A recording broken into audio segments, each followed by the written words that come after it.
अस्सलामुअलैकुम to all the viewers. मैं हूं नईम, आप देख रहे हैं पाक मोटो ब्लॉग। जी, आज बहुत खूबसूरत आप सबकी फेवरेट होंडा सीरी 150 ड्राइंग रूम में है। और इसमें एक तो कुछ आपसे बातें ये करनी थी। आपका क्वेश्चन था जो कि कैसे आप राइड करते हैं, नहीं भाई आप कैसे राइड करते हैं होंडा सीजी 125 या ये बाइक या कोई भी बाइक जो आप थकते नहीं हैं। तो आज मेन एक मैंने आपको ये बताना था, उसके बाद कुछ परफॉर्मेंस की बातें भी होंगी और आपने खैर वीडियोस तो देखी। तो सबसे पहले मैं चाहूँगा आपको बताना कि मैं ये राइड जो करता हूँ वो कैसे करता हूँ। तो चलिए जी देखते हैं। अच्छा व्यूअर्स, सबसे पहले मैं आपको बताऊं कि बाइक जब मैं राइड करता हूं तो आप जहन में रखें ये पोजीशन। अब मैं आपको बैठ के दिखाता हूं, ठीक है। एक तरीका होता है कि ये आप बैठे और आप बिल्कुल सीधे बैठे यूं। इस तरह क्या होता है कि सीधा जो जर्क आएगा आपकी आएगा कमर पे डायरेक्टली, ठीक है। मैं क्या करता हूं, मैं एक एंगल पे बैठता हूं यूं।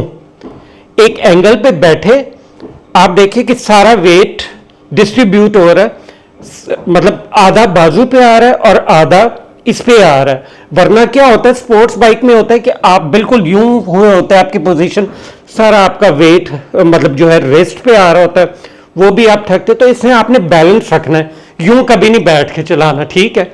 ये तो बेड़ा गर्क करेगी सीजी, खासकर सीजी पे जो मैं आपको पता है कि लंबी लंबी राइड करता हूं, उसकी वजह ये है कि मैं एक तो यूं करता हूं, दूसरा आप देखें कि मैं दोनों साइडों के फुटरेस्ट पे हल्का सा अपने आप को, अगर कहीं खड्डा है तो मैंने उस पर अपने आप को हल्का सा लिफ्ट करके रखना है बराबर दोनों साइडों पे, पांव पे बैलेंस रखते हुए, जैसे हॉर्स राइड करते हैं, ठीक है। तो जहां आया आपने पूरा सफर यूं करना है, यूं नहीं बैठना, ठीक है। कि ये वो अक्सर होते हैं ना, ये टेढ़ निकला हुआ जा रहे हैं और फिर आए मेरी कमर। तो ये चीज़ें आपने मतलब ये सीखें थोड़ा, राइडिंग जैसे हॉर्स राइड करते हैं बिल्कुल उस तरीके से राइड करना है। कैसे? ये इस तरीके से, ठीक है। और दूसरा तो ब्रेकिंग का मैंने बताया था कि मेरी तो जैसे आदत ही है कि फ्रंट और रियर ब्रेक हर बाइक टू बाइक डिपेंड करता है। हैवी बाइक की तो आगे आपको पता है कि ड्यूल पिस्टन होता है, पीछे सिंगल होता है। उसको आप 30% भी करेंगे ना तो आगे 70% आएगा, जो हैवी बड़ी बाइक्स है। मैं उनकी बात नहीं कर रहा क्योंकि मैं इससे बैठा हूँ या सीजी, तो ये ऑटोमेटिकली 30% आगे अप्लाई होगा और 70% पीछे होगी। हालांकि इसके भी आगे आपने देखा कि अच्छी powerful dual piston caliper brake है। तो यूं आपने अप्लाई करना है और इस तरह आप सफ़र करें तो आपको कोई थकन नहीं होगी। जहां ज़रूरत पड़े आप इस पे खड़े होके भी चला सकते हैं, ठीक है। यूं ही अब यूं बैठेंगे ना, अगर आप ऐसे जा रहे हैं तो वो आप खड़े भी नहीं हो सकते और सीधा कमर पे ये हैमर होगा और ये बड़ा डेंजरस है। ये देख लें कि राज जो था आपका क्वेश्चन, अब मैं बता नहीं सकता था, ये मुझे बताना ही हर सूरत में आपको कैमरे के आगे था। फिर बता देता हूँ कि इस तरीके से मैं थ्रू आउट राइड करता हूँ और मैं कभी भी पूरा ये नहीं कि मैं ये बैठा हूँ और पूरा वेट इधर है, नहीं। हर वक्त मैं टांगों को अपने थोड़ा सा उस पर अपना, यानी कि मैं समझें कि जहाँ हो, हॉर्स राइडिंग भी आपको पता है क्यों बंदा करता है उसके साथ, रोड के साथ। तो ये एक चीज़ आप नोट कर लें और आपने फिर मुझे बताना है, इंशाल्लाह फिर आपको मसला नहीं होगा बिल्कुल भी राइड करने का। और मतलब लॉन्ग लॉन्ग राइड कर लें उसमें कि थोड़ा आपने रेस्ट दिया तो फिर कोई इशू नहीं आना। अच्छा, अब आ जाते हैं व्यूअर्स कि आपने देखा कि मैंने राइड कर ली। अब एक चीज़ मैंने कंपनी से पूछनी है, मतलब मैं पूछूंगा कि कंपनी, आई डोंट नो क्यों कि 1000 पे क्यों कह रहे हैं ये चंद मॉडल्स जैसे CG 150, Honda CB 150F, 125F और होंडा CG स्पेशल एडिशन, जो मुझे नहीं समझ आई कि क्यों कंपनी कहती है कि जी इसको 1000 के बाद ऑयल चेंज करें। मैं अभी तक डबल माइंडेड हूँ। अच्छा, 318 ये चल चुकी है और मैंने सोचना भी थोड़ा सा टाइम है, उसमें मैं देखूंगा कि आया मैं इसके 500 पे करूं कि 1000 पे करूं। मतलब there should be a good reason कि 1000 पे मैं करूं तो क्यों करूं। क्या कोई स्पेशल ऑयल डाला हुआ है इसमें या कि होंडा का यही वाला है अगर ऑयल तो मेरा ख्याल है कि 500 पे करना एक बेहतर हो जाएगा इसके लिए। अच्छा, एक और फिर सवाल आपका जो था, जो कमेंट्स में ज़्यादातर मैं उनको मद्देनज़र रखते हुए कर रहा हूँ, एक ये कह रहे थे कि जी इसकी प्राइस जो है कोई कम तो नहीं है। इसमें ये मैं कहूँगा कि आप मुझे बताएं कि कौन सी 150 सीसी बाइक है जिसमें ये सारे फीचर्स हों और इस प्राइस में मिल रही हो। मुझे आप कोई भी बताएं कमेंट्स में।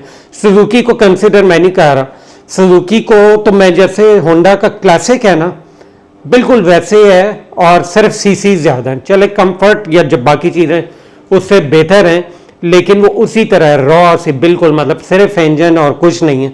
इन फीचर्स के साथ कोई ऐसी बाइक नहीं है। अगर आप यामाहा की भी ले लें, आप YBR-G की प्राइस लें, कितनी ज़्यादा है, DX की लें, यामाहा जो YBZ DX है 460 का ही मेरे ख्याल 500 रुपये ऊपर नीचे, लेकिन उसकी निस्बत इसमें ज़बरदस्त, मतलब आप देखिए 150 सीसी CBS ब्रेकिंग है तो ज़बरदस्त चीज़ है। लॉयर मीटर भी आपने देखा इसका ज़बरदस्त। और एक चीज़ और व्यूअर्स, कि मैं यकीन करके पहाड़ों में गया हूँ, कहीं मजाल है कि मुझे लगे कि कोई पटाखा मारने लगी है या missing. I was literally impressed. और चले अभी तो खैर मैं स्लो चला रहा था, लेकिन ये कि बाइक एक बता देती है अपना आप कि यार ये तो यहाँ पे पावर जो है वो, मतलब पावर नहीं ले रही या कुछ है, कोई आसार नहीं थे। मैं तो आराम से चला रहा था। आपको पता है कि कोहाला रोड तक गया हूँ तो अल्हम्दुलिल्लाह कि बिल्कुल कोई मसला नहीं आया। अच्छा, उसके बाद आ गया, आप लोग कहते हैं कि फ्यूल एवरेज का। तो फ्यूल एवरेज एक्चुअली यूँ नहीं निकलती कि मैंने 30, 40, 50 किलोमीटर चला। इवन मैं ये भी नहीं चाह रहा था कि 100, पहले मेरा था कि 100 किलोमीटर, लेकिन सही पता चलेगा जब मैं इसको थोड़ा चला के, तो इंशाल्लाह बहुत जल्द आऊँगा इसकी फ्यूल एवरेज भी कि क्या है। बल्कि आपके सामने वीडियो आएगी, आपके सामने इसमें फ्यूल डालूंगा, उसी तरह डालूंगा, चाहे हल्का सा बाहर गिरे, उसने भी गिरा था बिल्कुल, मैंने यानी उसी तरीके से भरवाना है और वो आपसे शेयर करूंगा इंशाल्लाह। बाकी जी राइड्स आती रहेंगी। और आप में बहुत ज़्यादा मुझे कोई कंटिन्यूसली कह रहा है कि गुजर खान की राइड करें, तो फिर आप मुझे ये भी बताइए कि गुजर खान जाऊं तो मैं वहाँ किस जगह जाऊं, कि मेन GT रोड पे ही कहीं जाऊं, और क्या कोई ख़ास खाने की चीज़ है वो मुझे बताएं। और या GT रोड पे है तो वो तो फिर नज़र आ ही जाता है। तो मुझे भी खैर पसंद है वो वाली साइड की राइड। मतलब अब मैं ये देखूंगा कि जिस दिन बारिश वारिश ना हो, ताकि मैं इजीली फिर जाके आपको दिखा सकूं, जाते हुए भी दिखाऊंगा और आते हुए भी दिखाऊंगा।